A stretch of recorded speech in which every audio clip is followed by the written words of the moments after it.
Here, officers have been told to investigate suspicious circumstances at night in a warehouse and react to what they find. At first glance, this officer's distance from the suspect looks safe enough. But an attacker can easily cover this distance faster than most officers can draw their guns.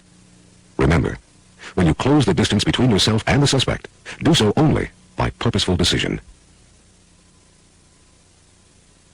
In fact, at close distances, your only realistic option for controlling a suspect is empty-hand tactics. Yet when officers are asked how they would control a knife attacker, they usually say, "I'd shoot him," forgetting that they may not have time to in reality. Here, still unrehearsed, is what really happens when officers assume they can automatically use deadly force against a knifer. They stand their ground and try to draw.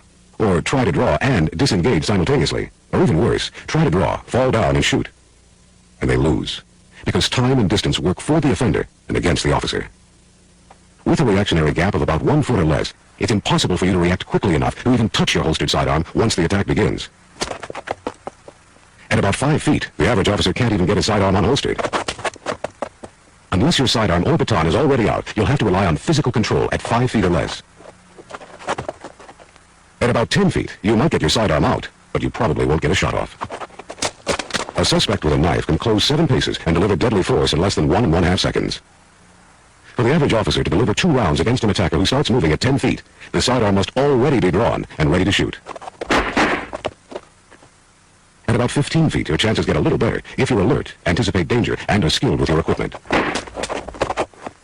But to deliver 2 rounds center of mass, your hand would already have to be on your sidearm when the attack begins.